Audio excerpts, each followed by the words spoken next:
तो दोस्तों आज की इस वीडियो के अंदर हम क्लास टेंथ जो ड्राइंग है ना, क्लास टेंथ ड्राइंग के ऊपर बात करने वाले हैं। आज की इस वीडियो में मैं आपके लिए 2025 का प्रश्न पत्र लेकर के आया हूं, जो कि चित्रकला का होने वाला है, कक्षा 10 है ना। जो कि आप जानते हैं भाई, कक्षा 10 ड्राइंग है ना, कक्षा 10 चित्रकला का पेपर कब होने वाला है। तो आप जानते हैं 10 मार्च को आपका एग्ज़ाम होने वाला है। और अगर आप इस वीडियो को कंप्लीट देखेंगे तो आपके मैक्सिमम क्वेश्चंस है ना, मैक्सिमम क्वेश्चंस इसी पेपर से देखने को मिलेंगे। यानी कि इस प्रश्न पत्र में मैं आपके लिए, जैसा कि आप जानते हैं भाई, ऑब्जेक्टिव क्वेश्चंस का बहुत ज़्यादा वेटेज होता है। 20 क्वेश्चन आपके आलेखन कला से और 20 क्वेश्चन आपके प्राविधिक कला से पूछे जाएंगे। यानी 40 MCQ मैं इस वीडियो में जो आपको कराऊंगा ना, इसमें से डेफिनेटली आपके 35 MCQ तो आपके एग्ज़ाम में फंसेंगे ही फंसेंगे, है ना। तो इस वीडियो को आप एंड तक कंप्लीट देखिएगा, क्योंकि वीडियो आपके लिए बहुत ही ज़्यादा इम्पॉर्टेंट होने वाली है। तो इस वीडियो को अपने दोस्तों के साथ भी शेयर कर देना, जिससे कि उनका भी फ़ायदा हो सके। तो जैसा कि आप जानते हैं भाई, यहाँ पर आपको अनुक्रमांक डालना है, जो भी आपका है ना, तो आप यहाँ पर अनुक्रमांक डालेंगे एंड अपना नाम यहाँ पर डाल लेंगे। 15 पेजों का आपका जो है ये प्रश्न पत्र होने वाला है। ये हमारा कोड है पेपर का, है ना, वो आप देख सकते हैं। 70 नंबर से आपका जो है पेपर पूछा जाएगा। 70 नंबर में समय सीमा कितनी मिलती है आप जानते हैं, 3 घंटे और 15 मिनट की समय सीमा मिलती है। सामान्य निर्देश मैंने आपको प्रीवियस वीडियो में बता रखे हैं, तो बार बार बताकर आपका टाइम वेस्ट नहीं करूंगा। आप जो है प्रीवियस ईयर्स, अगर आपको निर्देश आते हैं तो अच्छी बात है, नहीं आते हैं तो आप प्रीवियस वीडियोस को देख सकते हैं। ओके, तो देखिए सबसे पहले हम बात करते हैं खंड क की, है ना।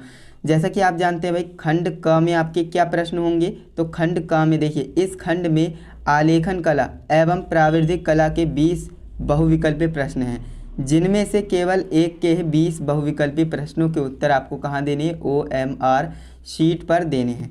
आपको कुछ समझ में आया, नहीं आया, मैं समझाता हूँ। देखिए जो आपका खंड क होगा ना, इसमें 2 कला है, कौन कौन सी, आलेखन कला और प्राविधिक कला। और इसमें से 20 इसके ऑब्जेक्टिव क्वेश्चन होंगे और 20 इसके ऑब्जेक्टिव क्वेश्चन होंगे।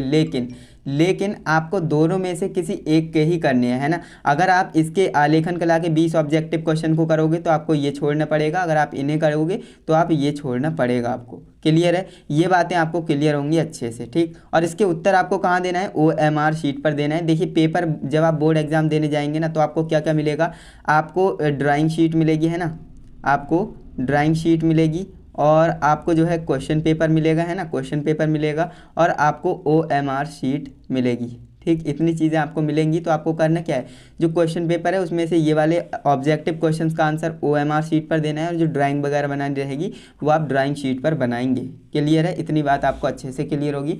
अब देखिए इसमें होता क्या है, सेकंड आपसे बोल रहा है कि आपके द्वारा आलेखन कला या प्राविधिक कला में से जिस भाग का चयन किया गया है उसे OMR शीट पर अवश्य अंकित करें। काफ़ी स्टूडेंट्स ये गलती करते हैं, वो अगर आलेखन कला करेंगे तो वो कर तो देंगे, लेकिन मेंशन नहीं करेंगे, है ना, OMR शीट पर लिखेंगे नहीं कि हम कौन से 20 ऑब्जेक्टिव कर रहे हैं, प्राविधिक कला के कर रहे हैं या फिर आलेखन कला की कर रहे हैं। तो ध्यान दीजिएगा, जिसके भी आप कर रहे हो ना, उसे OMR शीट पर मेंशन करना ज़रूरी है, साफ साफ इंस्ट्रक्शन में हमें बोल दिया गया है। क्लियर है, इतनी बात आपको अच्छे से क्लियर होगी। तो देखिए सबसे पहले आता है आलेखन कला। हालांकि मैं आपको 40 के 40 ऑब्जेक्टिव क्वेश्चन के आंसर बताने वाला हूं, लेकिन आपको अपने बोर्ड एग्जाम में सिर्फ 20 ही करने हैं, चाहे आप आलेखन कला के कीजिए चाहे आप प्राविधिक कला के कीजिए। क्लियर है, इतनी चीज़ बिल्कुल क्लियर होगी। तो अब आलेखन कला के हम ऑब्जेक्टिव क्वेश्चंस को देख लेते हैं कि आखिर इसमें ऑब्जेक्टिव क्वेश्चंस क्या क्या पूछे जाएंगे और क्या क्या इंपॉर्टेंट होने वाले हैं। तो यहाँ पर आप देखेंगे प्रत्येक बहुविकल्पी के 4 प्रश्न विकल्प हैं, जिनमें से जो है एक सही है, उसे आपको OMR शीट पर चिन्हित करना है। ये बिल्कुल सही है। अब देखिए यहाँ पर पहला प्रश्न की बात करते हैं। पहला प्रश्न आपसे पूछा गया है, तटस्थ रंग कितने होते हैं, है ना। देखिए पहला प्रश्न है और VIMP प्रश्न है, इसे आप अच्छे से तैयार करिएगा। तटस्थ रंग कितने होते हैं, 4, 6, 2 या फिर 5, है ना। तो इसका राइट आंसर आप बता रहे होंगे, तो इसका राइट आंसर हमारा ऑप्शन नंबर ए होगा। तटस्थ रंग जो होते हैं ना, वो 4 होते हैं। ओके, ध्यान देंगे, 4 होते हैं। इसके बाद नेक्स्ट हमारा प्रश्न है, दूसरा नंबर प्रश्न, ओस्टवाल्ड कलर चार्ट में कितने रंग होते हैं ना। ओस्टवाल्ड जो कलर चार्ट होता है उसमें कितने रंग होते हैं, 7, 8, 9 या 6।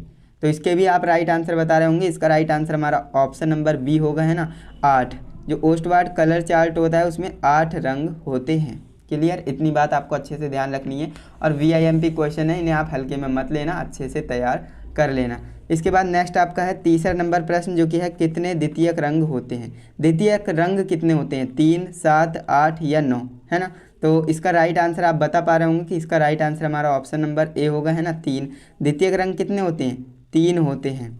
ये बातें आपको अच्छे से पता होनी चाहिए क्योंकि आपके क्वेश्चन यहीं से, है ना। बोर्ड एग्जाम 2025 में जो आपका 10 मार्च को पेपर है ना, 10 मार्च को जो आपका पेपर होने वाला है ना, यहीं से ऑब्जेक्टिव क्वेश्चन आपको मिलेगा। और यहाँ तक की जो ड्राइंग बनाने की होती है ना बात, वो भी मैं आपको यहीं से मोस्ट इंपॉर्टेंट बता दूंगा कि आपको क्या क्या तैयार करना है और क्या क्या नहीं, है ना। इसके बाद नेक्स्ट हमारा चौथा नंबर प्रश्न है, छत के केंद्र को अलंकृत करने के लिए कौन सा आलेखन प्रयुक्त होगा, है ना। ये आपको बताना है, केंद्रीय आलेखन, कोने का आलेखन, किनारी या इनमें से कोई नहीं, है ना। तो आपको इसका राइट आंसर बताना है ना। इसका राइट आंसर क्या होगा, तो इसका राइट आंसर आप बता रहे होंगे कि इसका राइट आंसर हमारा ऑप्शन नंबर ए होगा, केंद्रीय आलेखन, है ना। केंद्रीय आलेखन इसका राइट आंसर हो जाएगा। जो छत के केंद्र को अलंकृत करने के लिए हम आलेखन प्रयुक्त करते हैं ना, वो केंद्रीय आलेखन होता है। ओके, इसके बाद नेक्स्ट हमारा प्रश्न है 5वां नंबर प्रश्न, निम्नलिखित में से सबसे मोटे ब्रश का नंबर कौन सा है, 6, 1, 4 या फिर 2।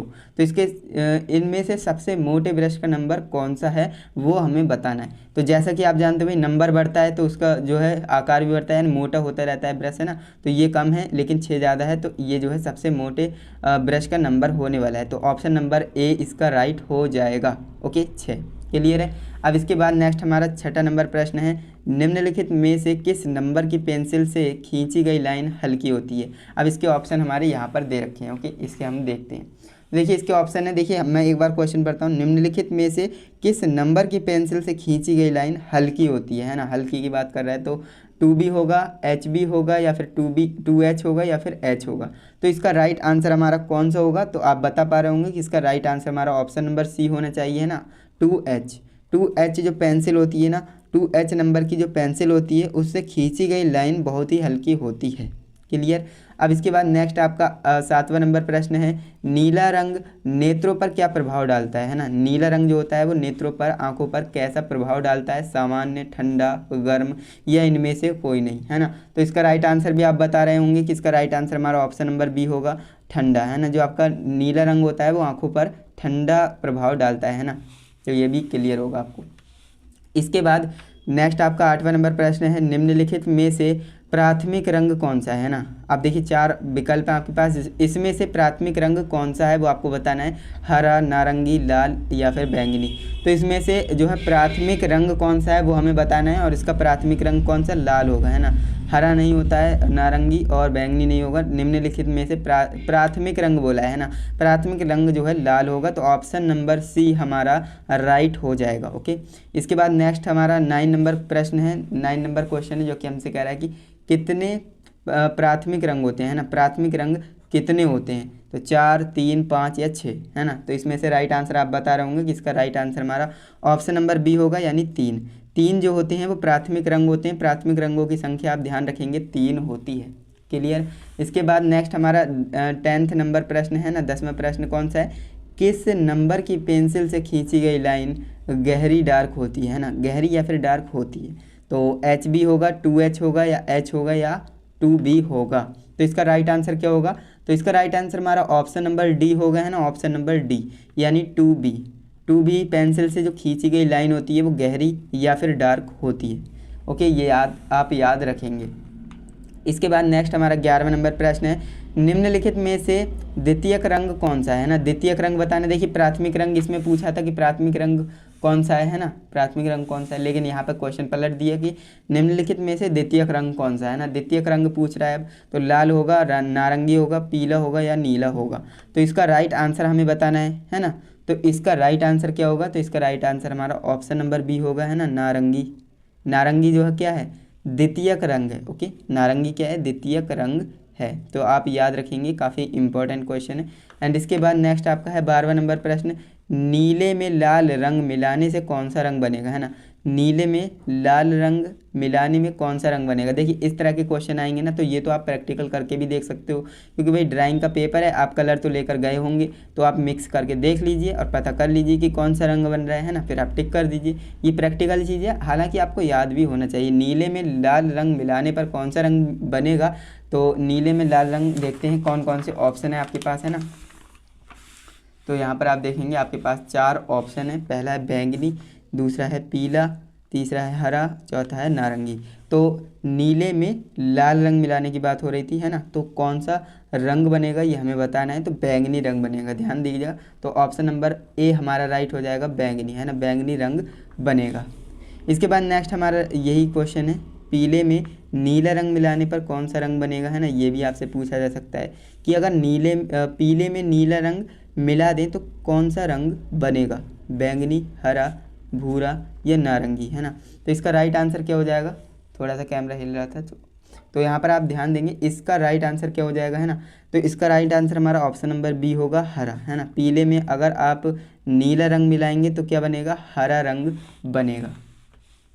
इसके बाद 14 नंबर प्रश्न हमारा है, सूर्य की किरणों में कितने रंग पाए जाते हैं। ये तो काफ़ी आसान प्रश्न है, इसका आंसर तो बच्चा बच्चा जानता है कि भाई 7, है ना। जो सूर्य की प्रकाश की किरण होती है उसमें 7 रंग पाए जाते हैं और प्रिज्म द्वारा उसे विभक्त कर लिया जाता है ना। एक किरण आती है और 7 अलग अलग रंगों में विभाजित हो जाती है। तो ये तो आप जानते होंगे, है ना, काफ़ी आसान था। तो ऑप्शन नंबर डी इसका राइट हो जाएगा। इसके बाद जो हमारा 15 नंबर प्रश्न है उसमें बोला जा रहा है कि बिना ब्रश की सहायता से कौन सा रंग लगाया जाता है ना। बिना ब्रश की सहायता से कौन सा रंग लगाया जाता है। देखिए, जल रंग, पेस्टल रंग, तेल रंग या इनमें से कोई नहीं। तो इसका राइट आंसर भी आप बता रहे होंगे कि पेस्टल रंग ऐसे रंग होते हैं जिन्हें जो है बिना ब्रश की सहायता से भी हम लगा सकते हैं। ओके, क्लियर है। ये सारी चीज़ें बहुत ही आसान प्रश्न है और मोस्ट इंपॉर्टेंट है आपके बोर्ड परीक्षा 2025 के लिए, है ना। तो आप इन सभी प्रश्नों को अच्छे से लिख लीजिए या अपने दिमाग में फिट कर लीजिए, है ना, क्योंकि यही प्रश्न आने वाले हैं। इसके बाद 16 नंबर प्रश्न हमारा है, कला शब्द किस भाषा का है। जो कला शब्द है ना, ये किस भाषा से लिया गया है यह आपको बताना है। तो हिंदी, अंग्रेजी, संस्कृत या उर्दू, है ना। तो इसका राइट आंसर हमारा ऑप्शन नंबर सी होगा, संस्कृत। संस्कृत भाषा से जो हमने कला शब्द लिया है। क्लियर, याद रखेंगे कि जो कला शब्द है ना वो संस्कृत भाषा से लिया गया है, संस्कृत भाषा का है। ओके, इसके बाद नेक्स्ट आपका क्वेश्चन है 17 नंबर क्वेश्चन, जो कि पीले में लाल रंग मिलाने से कौन सा रंग बनेगा ये हमें बताना है। यानी पीले में अगर हम लाल रंग को मिला दें तो कौन सा रंग बनेगा ये हमें बताना है। तो नारंगी, हरा, बैंगनी या फिर भूरा। तो इसका राइट आंसर क्या हो जाएगा, इसका राइट आंसर हमारा ऑप्शन नंबर ए होगा, नारंगी, है ना। नारंगी रंग बनेगा। तो ऑप्शन नंबर ए हमारा राइट आंसर हो जाएगा। ओके, एंड इसके बाद नेक्स्ट आपका है 18 नंबर प्रश्न, भारत का राष्ट्रीय ध्वज है ना। भारत का राष्ट्रीय ध्वज है, ऑप्शन यहाँ पर आप देख सकते हैं भाई। ऑप्शन हमारे क्या हैं, एक वर्णी, वर्णहीन या बहुवर्णीय या इनमें से कोई नहीं, है ना। देखिए, इनमें से कोई तो होगा ही नहीं, क्योंकि इसमें बोला गया ये तो ऑप्शन सही नहीं होगा। क्यों, क्योंकि भारत का राष्ट्रीय ध्वज होता है कितने, एक वर्ण का तो होगा नहीं, यानी एक वर्णी का मतलब होता है एक रंग, है ना। तो ये भी इसका राइट आंसर नहीं होगा, है ना। वर्णहीन यानी कलर ना हो ऐसा तो हो ही नहीं सकता, है ना। तो ये ऑप्शन बच्चा यही सही होगा, क्योंकि तिरंगे में आप जानते हैं भाई क्या होता है, 3 रंग होते हैं, है ना। तो ये आपको समझ में आया। अब इसके बाद नेक्स्ट आपका है क्या 19 नंबर प्रश्न, किनारी डिजाइन का प्रयोग किया जाता है। किनारी डिजाइन जो होती है ना उसका प्रयोग किस में किया जाता है, फर्श के डिजाइन के लिए किया जाता है, या साड़ी की किनारी के लिए किया जाता है, या फिर छत के केंद्र के लिए किया जाता है, या फिर तकिए के केंद्र के लिए किया जाता है। तो इसका राइट आंसर हमारा क्या होगा, तो इसका राइट आंसर हमारा ऑप्शन नंबर बी होगा, है ना। साड़ी की किनारी के लिए, जो किनारी डिजाइन होता है ना उसे हम साड़ी की किनारी के लिए किया जाता है इसका प्रयोग। ओके, याद रखेंगे। एंड इसके बाद 20 और लास्ट नंबर क्वेश्चन हमारा है, आकृतियों की पुनरावृत्ति करने के लिए किस पेपर का प्रयोग किया जाता है। चार्ट पेपर, साधारण पेपर, ट्रेसिंग पेपर या कर्टिज पेपर, है ना। तो देखिए, जो आप आकृति बना रहे हो वो दोबारा बन जाए, है ना, पुनरावृत्ति हो जाए, तो इसके लिए किस पेपर का प्रयोग करते हैं। चार्ट पेपर का तो कर नहीं सकते, साधारण पेपर का भी हम इस्तेमाल नहीं कर सकते और कार्टेज पेपर का भी नहीं कर सकते, ट्रेसिंग पेपर का हम इस्तेमाल कर सकते हैं। तो ऑप्शन नंबर सी हमारा राइट हो जाएगा, है ना। ऑप्शन नंबर सी हमारा राइट हो जाएगा। अब देखिए, अथवा लग कर के आता है, मैंने आपको बताया था, एक आता है आलेखन कला और एक आता है प्राविधिक कला। प्राविधिक कला और आलेखन कला में से एक को ही अटैम्प्ट करना है। अगर आपने ये बहुविकल्पीय अटैम्प्ट कर लिए हैं, यानी कि ये आपने ऑब्जेक्टिव क्वेश्चंस को कर लिया है, तो आप इसको स्किप करेंगे, है ना, स्किप करेंगे, है ना। और अगर आपने इसे किया है तो आप ऊपर वाली जो आलेखन कला है ना उसे स्किप करेंगे। लेकिन आज की इस वीडियो में आपको दोनों बताने वाला हूँ, क्योंकि हो सकता है काफ़ी स्टूडेंट्स जो है आलेखन कला करें और कुछ स्टूडेंट्स जो है प्राविधिक कला करें, है ना। जो गणित में अच्छे होते हैं वो तो प्राविधिक कला ही करते हैं, क्योंकि इसमें मैथमेटिकली क्वेश्चन पूछे जाएंगे, है ना, और बेसिक क्वेश्चन पूछे जाते हैं, है ना। मैं तो आपसे यही बोलूँगा कि अगर आप जो है प्राविधिक कला करते हो तो ज़्यादा बेटर रहता है ना, क्योंकि इसमें जो है बेसिक मैथमेटिक्स पूछी जाती है, ज़्यादा बड़ी नहीं पूछी जाती। देखिए कितने फर्जी क्वेश्चन आएंगे, मैं आपको बताऊंगा, है ना। तो अब चलिए हम प्राविधिक कला को शुरू कर लेते हैं, है ना। प्रत्येक बहुविकल्पीय प्रश्न के 4 विकल्प हैं, जैसा कि हम जानते हैं। इनमें से एक जो है सही उत्तर है, उसे चुनकर आपको कहाँ लिखना है, OMR शीट पर आपको चिन्हित करना है उसका, है ना। तो ये तो हम जानते ही हैं। अब चलिए प्रश्न हम देख लेते हैं कि भाई प्रश्न इसमें किस तरह के पूछे जाते हैं। तो देखिए पहला प्रश्न आपका क्या है, पहला प्रश्न आपका है समबाहु त्रिभुज का प्रत्येक कोण होता है। अब देखिए इतने आसान क्वेश्चन है ना, समबाहु त्रिभुज, भाई समबाहु त्रिभुज में जो कोण होगा, यानी समबाहु त्रिभुज का प्रत्येक कोण होता है वो कितने डिग्री का होता है, ये तो बच्चे जानता है भाई, है ना। तो समबाहु त्रिभुज का प्रत्येक कोण कितना 60 डिग्री का होगा, है ना, 60 डिग्री का होगा। तो ये आप जानते हैं, तो ये आपका राइट आंसर हो जाएगा ऑप्शन नंबर डी। इसके बाद नेक्स्ट आपका है दूसरा नंबर प्रश्न, 1 मीटर में कितने सेंटीमीटर होते हैं। देखिए कितना आसान क्वेश्चन है ना, 1 मीटर में कितने सेंटीमीटर होते हैं। तो ये तो छोटे छोटे बच्चे भी जानते हैं कि भाई 1 मीटर में कितने सेंटीमीटर होते हैं, तो भाई 100 सेंटीमीटर होते हैं। तो ऑप्शन नंबर सी हमारा राइट हो जाएगा, है ना, ऑप्शन नंबर सी हमारा राइट हो जाएगा, 100 सेंटीमीटर, है ना। इसके बाद नेक्स्ट हमसे क्वेश्चन पूछा जा रहा है कि 1 डेसीमीटर में कितने सेंटीमीटर होते हैं। देखिए यहाँ पर डेसीमीटर आया है ना, तो डेसीमीटर में कितने सेंटीमीटर होंगे, यानी 1 डेसीमीटर में कितने सेंटीमीटर होंगे, 10, 20, 40 या 30। तो इसका राइट आंसर आप बता पा रहे होंगे कि इसका राइट आंसर हमारा ऑप्शन नंबर ए होगा, यानी 1 डेसीमीटर में 10 सेंटीमीटर होते हैं। ओके, याद रखेंगे, इस तरह के क्वेश्चन आते हैं, ज़्यादा हाई फाई क्वेश्चन नहीं आएंगे इसमें, है ना। इसके बाद नेक्स्ट आपका है चौथा नंबर प्रश्न, 1 मीटर में कितने डेसीमीटर होते हैं। अब देखिए 1 मीटर कर दिया, 1 मीटर में कितने डेसीमीटर होते हैं, 40, 20, 10 या फिर 50, है ना। तो इसका राइट आंसर क्या होगा, तो इसका राइट आंसर हमारा ऑप्शन नंबर सी होगा, है ना, 10 डेसीमीटर। 1 मीटर में 10 डेसीमीटर होते हैं, ये बात आप ध्यान रखेंगे। इसके बाद नेक्स्ट देखिए कितना आसान क्वेश्चन, वृत्त का आकार कैसा होता है ना। तो इतने क्वेश्चन आसान देते हैं। देखिए ये आकृति हैं, इन्हें देखकर आपको बताना है कि इसमें वृत्त कौन है। तो भाई हर कोई बता देगा कि वृत्त गोल होता है ना, तो यहाँ पर देखिए गोल है, तो ये वाला राइट आंसर हो जाएगा, ऑप्शन नंबर बी हमारा राइट हो जाएगा। ओके, इस तरह के क्वेश्चन पूछे जाते हैं। इसके बाद नेक्स्ट हमारा प्रश्न है प्रश्न नंबर 6, संपूर्ण कोण की माप अंश में, है ना, कितनी होती है। यानी संपूर्ण कोण जो अगर हम पूरे कोण को मापें तो उसकी जो है अंश में कितनी होती है, 60, 45, 360 या 90। तो इसका राइट आंसर हमारा क्या हो जाएगा, 360, है ना। संपूर्ण कोण की जो माप होती है 360 अंश होती है। ओके, तो इस तरह से आप ध्यान रखेंगे, काफ़ी आसान प्रश्न है। एंड इसके बाद नेक्स्ट हमारा प्रश्न है प्रश्न नंबर 7, है ना। तो दोस्तों आप समझ पा रहे होंगे कि कितने आसान क्वेश्चन यहाँ से पूछे जाते हैं। इनमें से कौन सा आकार त्रिभुज का है। देखिए यहाँ पर ये क्वेश्चन तो आपको समझ में आया होगा कि संपूर्ण कोण जो होते हैं उनका जो अंश में कितनी माप होती है ना, तो 360 होती है। ओके, 360 डिग्री होती है संपूर्ण कोण की माप। इसके बाद नेक्स्ट आपका 7वां नंबर प्रश्न है, इनमें से कौन सा आकार त्रिभुज का है। तो त्रिभुज का आकार आपको पहचानना है, ये तो है नहीं, इनमें से कोई नहीं है ना, ये भी नहीं है, तो ये आपका त्रिभुज का आकार होता है। तो काफ़ी आसान क्वेश्चन है, आप देख सकते हैं इस तरह से आपको आकृति दे रहे हैं बनाकर और पूछ रहे हैं कि इसमें आकार आपको बताना है। इसके बाद नेक्स्ट आपका जो क्वेश्चन है 8वां क्वेश्चन है, 180 डिग्री के कोण को क्या कहते हैं ना, 180 डिग्री के कोण को क्या कहते हैं ये आपको बताना है। तो अधिक कोण कहते हैं, सरल कोण कहते हैं, समबाहु कोण कहते हैं, या फिर इनमें से कोई नहीं। तो 180 डिग्री के कोण को क्या कहते हैं, आप जानते हैं सरल कोण कहते हैं। ओके, इसके बाद जो हमारा नेक्स्ट क्वेश्चन है क्वेश्चन नंबर 9, इनमें से कौन सा आकार आयताकार है ना, इनमें से कौन सा आकार आयताकार है। ये वृत्ताकार है, ये त्रिभुज है, ये वर्ग है, ये आपका क्या हो जाएगा, आयत हो जाएगा। ओके, आयत हो जाएगा। जिसमें आमने सामने की भुजाएं बराबर होती हैं वो आयत कहलाता है, और जिसमें सभी भुजाएं बराबर होती हैं वो वर्ग कहलाता है।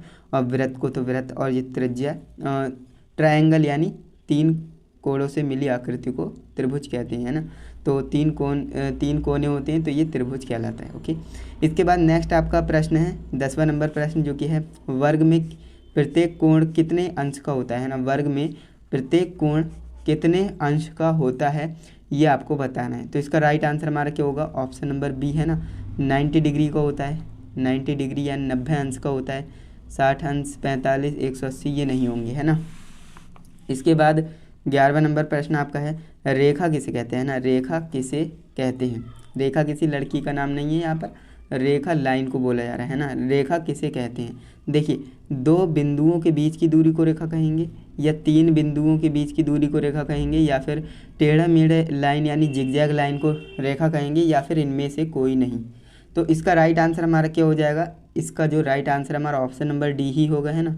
रेखा, रेखा जो है इनमें से किसी को नहीं कहेंगे। 2 बिंदुओं के बीच की दूरी को रेखा नहीं कहते हैं, 3 बिंदुओं के बीच की दूरी को भी रेखा नहीं कहते हैं, और टेढ़ा मेढ़ा यानी जिगजैग लाइन को भी हम रेखा नहीं कहते हैं। ओके, ये बातें आपको ध्यान रखनी है। इसके बाद 12वां नंबर प्रश्न हमारा है, मापनी में पहले बड़े मुख्य भाग पर क्या लिखा जाता है ना।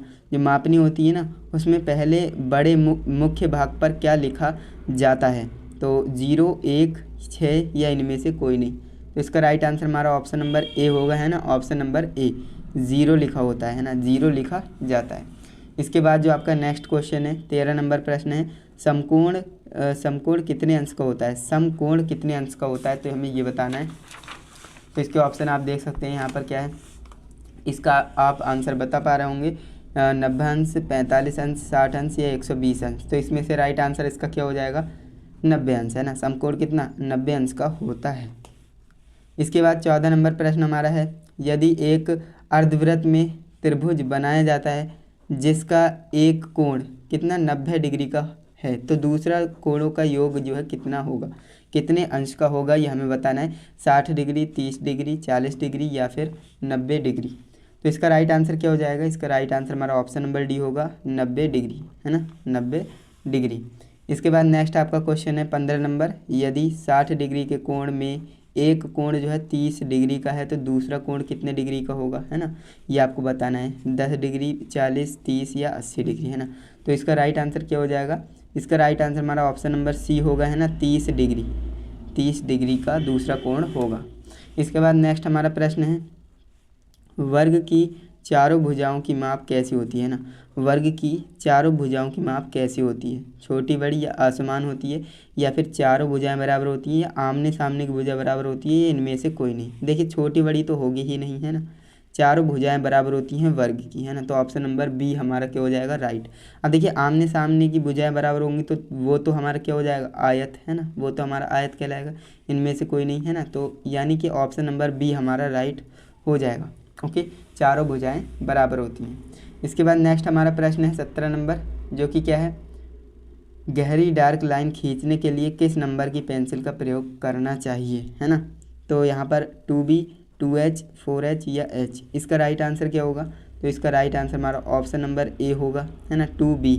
2B पेंसिल से, है ना, 2B पेंसिल से जो खींची गई लाइन होती है ना, वो कैसी होती है, डार्क होती है यानी गहरी होती है। ये क्वेश्चन रिपीट भी हो गया है ना, ये क्वेश्चन रिपीट भी हो गया है। इसके बाद नेक्स्ट हमारा है 18 नंबर प्रश्न, यदि एक वृत्त में एक कोण 120 अंश का है तो दूसरा कोण कितने अंश का होगा, ये हमें बताना है। देखिए काफ़ी आसान है, 240 होगा, 100 होगा, 40 होगा या 20 होगा। तो इसका राइट आंसर क्या होगा, इसका राइट आंसर हमारा ऑप्शन नंबर ए होगा, है ना, 240 अंश का होगा।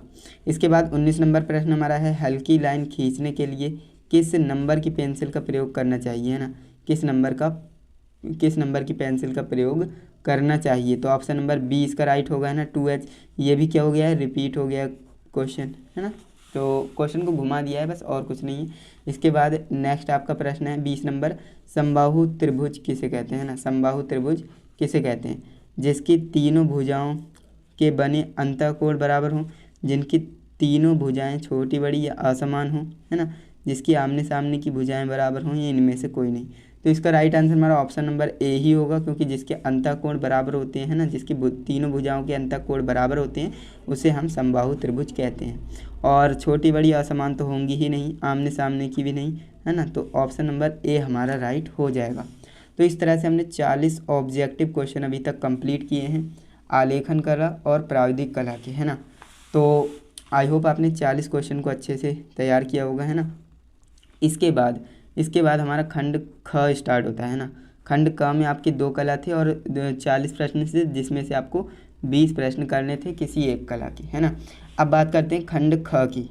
खंड ख में क्या होता है, तो देखिए खंड ख के प्राकृतिक दृश्य चित्रण अथवा आलेखन कला अथवा प्राविधिक कला में से केवल एक ही भाग को करना है। इसमें से 3 दिए गए हैं। देखिए पहला आपका क्या है, प्राकृतिक दृश्य चित्रण, दूसरा आपका है आलेखन कला, है ना, तीसरा आपका है प्राविधिक कला। अब ये 3 जो आपको दिए गए हैं, आपको तीनों में से किसी एक को ही करना है। अगर आप ये वाला कर रहे हो तो आप ये दोनों नहीं करेंगे, अगर आप ये वाला कर रहे हो तो आप ये दोनों नहीं करेंगे, अगर आप ये वाला कर रहे हो तो ये दोनों नहीं करेंगे, यानी कि एक ही करना है। 3 दिए गए हैं, तीनों में से सिर्फ एक को ही करना है। मैं आपको समझाऊंगा तीनों में से क्या क्या पूछा जाता है। देखिए प्राकृतिक दृश्य चित्रण आपसे बोलेगा तो इसमें थ्योरेटिकल क्वेश्चन देगा और इसमें बोल देगा कि कितनी लंबाई है ना, और कैसा क्या होना चाहिए एक वृत्त में, है ना, वो सारी चीज़ें आपको बता देंगे। और चित्रांकन करते समय किन बातों का ध्यान रखना है वो भी आपको यहाँ पर बता देते हैं। देखिए यहाँ पर बता देंगे कि सही रचना और परिप्रेक्ष्य करेंगे तो आपको जो है 10 नंबर मिलेंगे, संयोजन के 5 नंबर। इस तरह से आपको बता दिया है कि किसके कितने नंबर देने वाले हैं। अथवा में आपका आलेखन कला आ जाता है। इसमें भी आपको एक क्वेश्चन दे देंगे और उसमें बता देंगे कि कैसा क्या करना है, पत्तियाँ, कलियाँ, तितली होनी चाहिए, क्या नहीं होना चाहिए, वो सारा कुछ बता देंगे। प्लस आपको ये बताएंगे कि इसमें भी आपको किन बिंदुओं पर ध्यान देना है। 10 नंबर आपकी इकाई और मौलिकता के होते हैं ना, लयात्मक रेखांकन के होते हैं, रंगों का चयन, इस तरह से जो है नंबर बता देंगे। इसके बाद तीसरा आपका अथवा में और होता है जो कि है प्राविधिक कला, है ना, प्राविधिक कला। और ये ज़रूरी नहीं कि आपने जो है ऑब्जेक्टिव प्राविधिक कला के करे हैं तो आपको ये भी प्राविधिक कला करना है, ऐसा ज़रूरी नहीं है ना। अगर आपने प्राविधिक कला कर दिए तो आप आलेखन कला या फिर दृश्य चित्रण भी कर सकते हैं। ओके, ये डाउट आपको नहीं होना चाहिए। इसके बाद आप देखेंगे तो इसमें नोट है ना। प्राविधिक कला में क्या होता है, इसमें आपको कुछ बनाना रहेगा। देखिए निम्नलिखित 5 प्रश्नों में से किन्हीं 3 प्रश्नों का उत्तर आपको करना है ना, और उसके अंक जो है समान है ना। तो यहाँ पर आप देखेंगे इसमें क्या बोले जा रहा है। देखिए 30-30 नंबर के ये भी थे, है ना, और 30 नंबर के ही आपसे ये पूछे जा रहे हैं। यानी 5 प्रश्न हैं और किन्हीं 3 प्रश्नों के उत्तर देने हैं। 10-10 नंबर के प्रश्न हैं, तो टोटल कितने हो जाएंगे, 10 + 10 + 10, है ना, 30 नंबर आपके यहाँ पर हो जाएंगे। इसमें कुछ नहीं बोला जाता। देखिए प्रत्येक उत्तर की रचना दृष्ट रेखाएं, है ना। अब यहाँ पर देखिए ये बोला जा रहा है।